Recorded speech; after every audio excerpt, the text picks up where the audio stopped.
anugerah yang Kau beri setiap hari ini. Tuhan, adakah syukur bagimu. Terima kasih Yesusku, buat anugerah yang Kau beri setiap hari ini. Tuhan, adakah syukur bagimu. Syukur bagimu.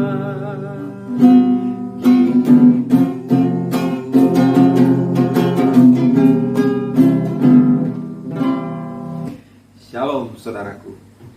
Kita akan merenungkan satu bahagian firman Tuhan yang kita akan renungkan pada minggu hari ini, terambil dari kitab Ibrani pada pasalnya yang ke-11, ayat yang pertama sampai yang ketiga.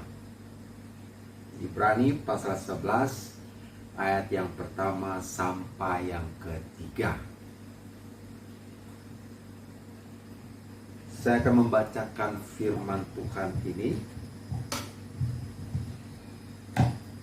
Saudara sekalian akan merenungkannya di dalam hati. Ayat pertama, iman adalah dasar dari segala sesuatu yang kita harapkan dan bukti dari segala sesuatu yang tidak kita lihat. Ayat yang kedua, sebab oleh imanlah telah diberikan kesaksian kepada nenek moyang kita. Yang ketiga, karena iman kita mengerti bahwa alam semesta telah dijadikan oleh firman Allah, sehingga apa yang kita lihat telah terjadi dari apa yang tidak dapat kita lihat. Amin. Sedemikian jauh firman Tuhan. Berbahagialah kita yang tidak hanya membaca, merenungkan, tetapi melakukan di dalam kehidupan kita sehari-hari. Bicara mengenai iman, tentu bukan hal yang asing dalam kehidupan kita, tetapi boleh jadi pengertian dari iman itu sendiri sangat sulit untuk dimengerti. Pada Ibrani ayat yang pertama dari pasal yang ke-11, jelas definisi iman adalah dasar dari segala sesuatu yang kita harapkan dan bukti dari segala sesuatu yang tidak kita lihat. Saudaraku yang terkasih, yang menarik di sini ada kata yang kita harapkan, kemudian disandingkan dengan bukti yang tidak kita lihat. Nah, iman itu sesuatu yang tidak kelihatan. Benar bukan? Sesuatu yang tidak kelihatan dilakukan kepada sesuatu yang tidak dapat dilihat. Mungkin agak membingungkan pemaknaannya. Tetapi sebelum saya menjelaskan, tema renungan pada minggu hari ini adalah beriman dengan hati nurani. Di manakah iman itu? Tentu kita akan melihat ke langit-langit di mana iman itu.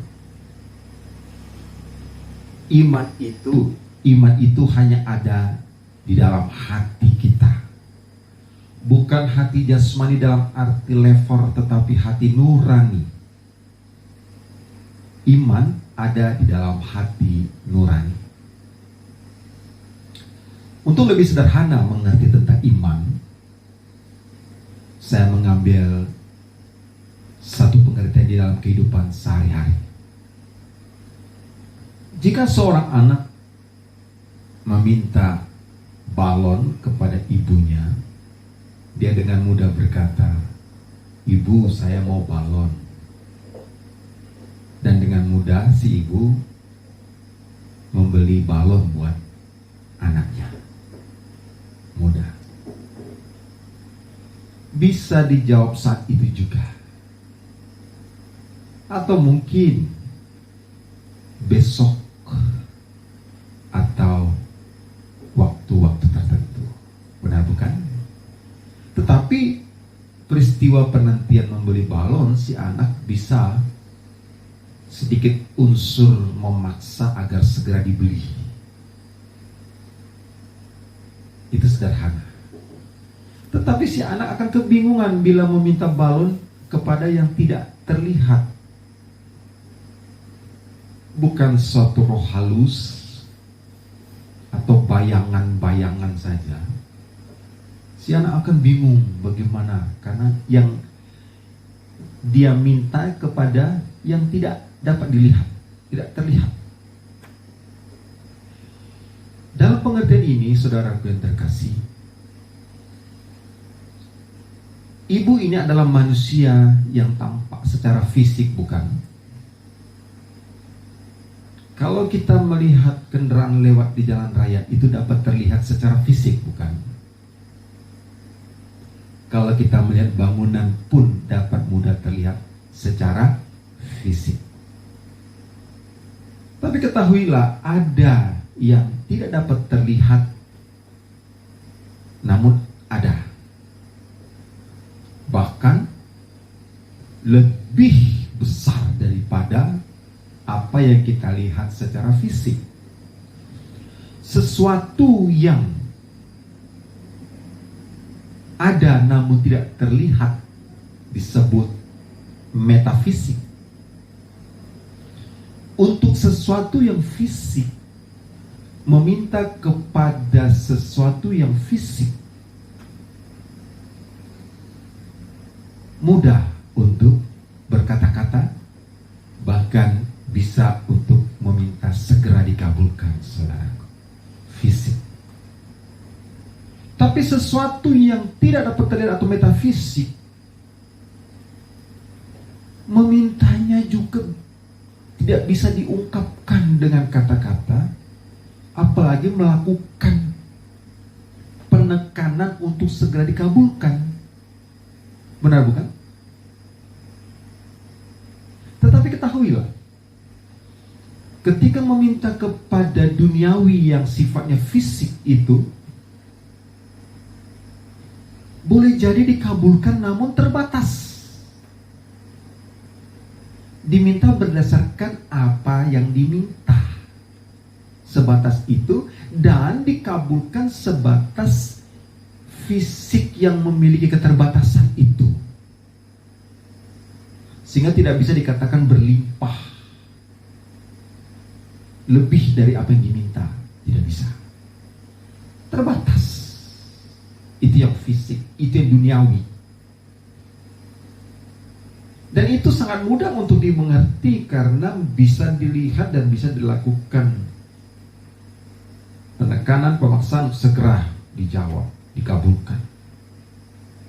Tetapi yang metafisik adalah sesuatu yang maha dahsyat, maha hebat, dan bila mengabulkan permintaan manusia itu, maka sesuatu yang maha besar, maha dahsyat itu akan menjawab dengan lebih hebat dan lebih dahsyat. Itu bedanya. Kemudian meminta kepada fisik itu boleh jadi segera dijawab karena bisa melakukan penekanan langsung. Tetapi meminta kepada metafisik boleh jadi tidak segera dijawab, tidak segera dikabulkan. Paling mencolok perbedaannya adalah sesuatu yang fisik atau duniawi ini hanya menyediakan apa adanya. Tetapi Tetapi yang metafisik, yang maha besar itu akan menjawab juga dengan kekuasaannya yang maha besar. Kalau yang duniawi menjawab, maka orang hanya bertepuk tangan dan mengagumkan sebentar saja. Ya, sejauh tepuk tangan, sejauh terima kasih dan tepuk tangan barangkali. Tetapi kalau yang maha besar itu memberikan jawaban dan permintaan manusia, anak-anak yang percaya itu, maka kita tidak berkata secukup terima kasih, tapi kita akan mengatakan itu mukjizat. Benar bukan? Kata iman di dalam perjanjian lama Alkitab kita ditemukan 2 kali kata iman. Tetapi di dalam perjanjian baru sering disebutkan kata iman.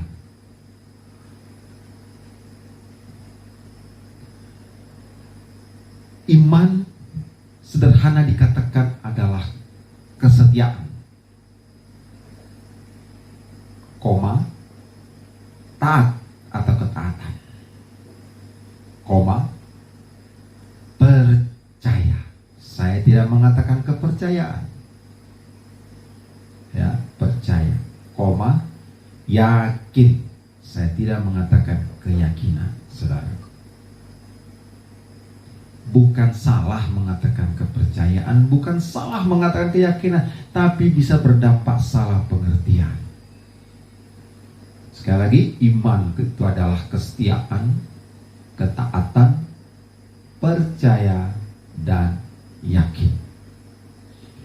Karena iman tidak terlihat, maka dia digunakan untuk berharap kepada yang tidak terlihat pula atau metafisik itu, yaitu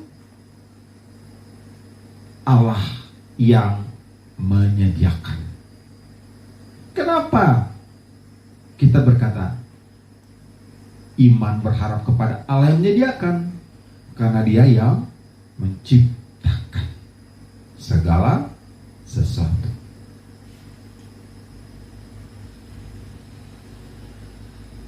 Di dalam Ibrani pasal 10 ayat 38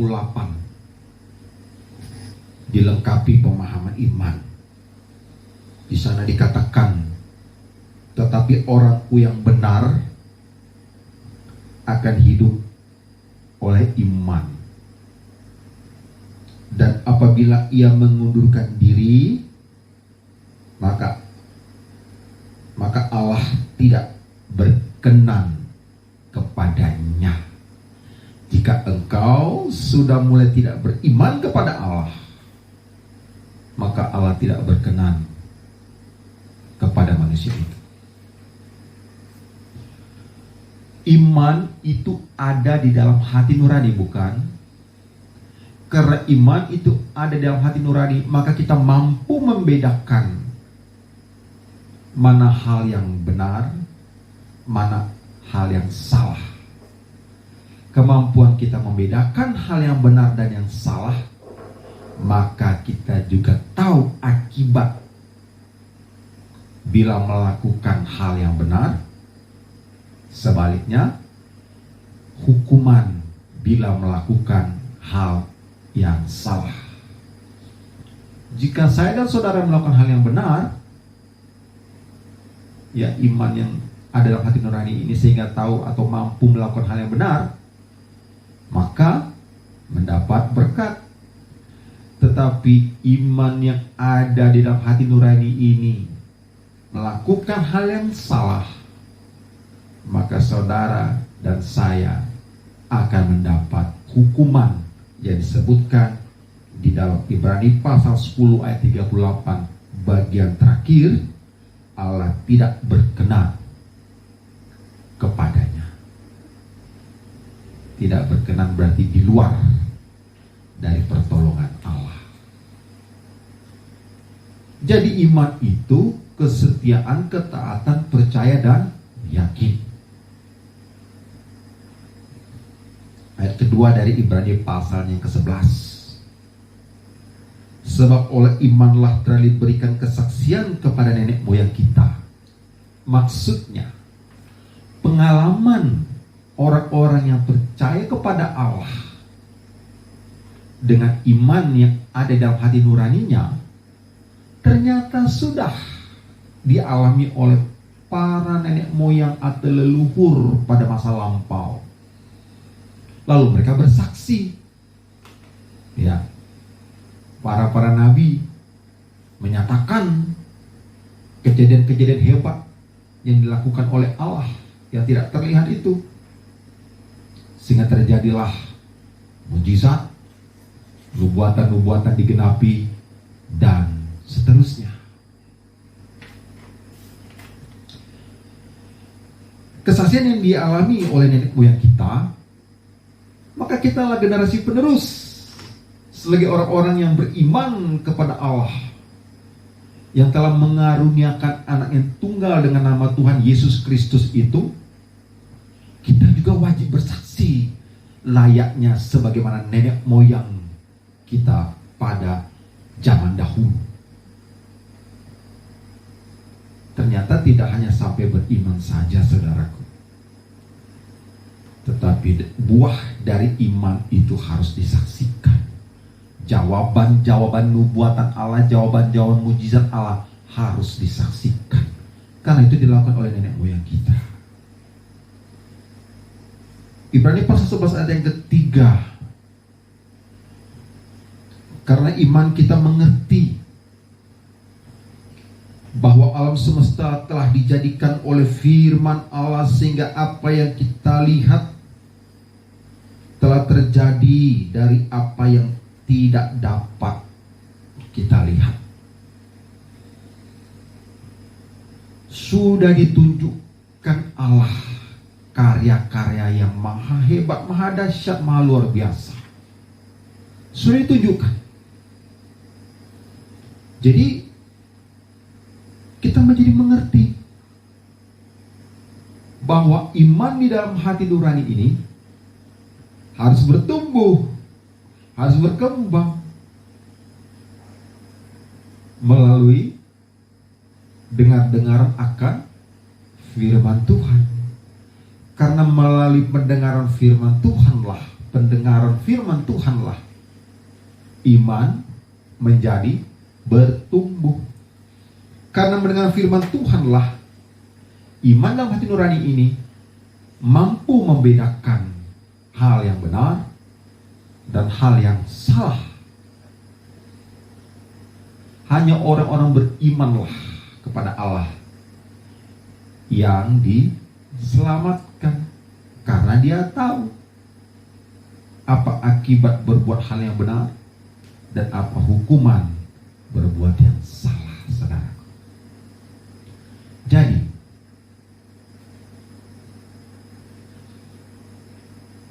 Allah yang menciptakan kita, lalu Allah telah memberikan suatu nubuatan akan diutus putranya.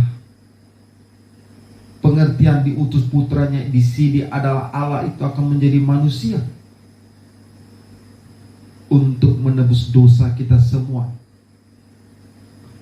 Dan hal ini adalah rancangan Allah. Hal ini adalah rencana Allah bagi hidup saya dan saudara. Orang yang beriman hidupnya ada dalam rencana dan rancangan Allah. Bukan rencanaku, bukan rancanganku. Kalau rancangan diri sendiri, maka akan menemukan keterbatasan-keterbatasan yang mengakibatkan celaka. Yeremia pasal 29 ayat 11 dinyatakan, sebab aku ini mengetahui rancangan-rancangan apa. Ya, kata aku di sini Allah ya. Yang ada padaku mengenai kamu, saya, demikianlah firman Tuhan, yaitu rancangan damai sejahtera dan bukan rancangan kecelakaan, untuk memberikan kepadamu hari depan yang penuh harapan. Nantikan karya Tuhan selanjutnya, dari Dia, untuk Dia. Tuhan Yesus memberkati.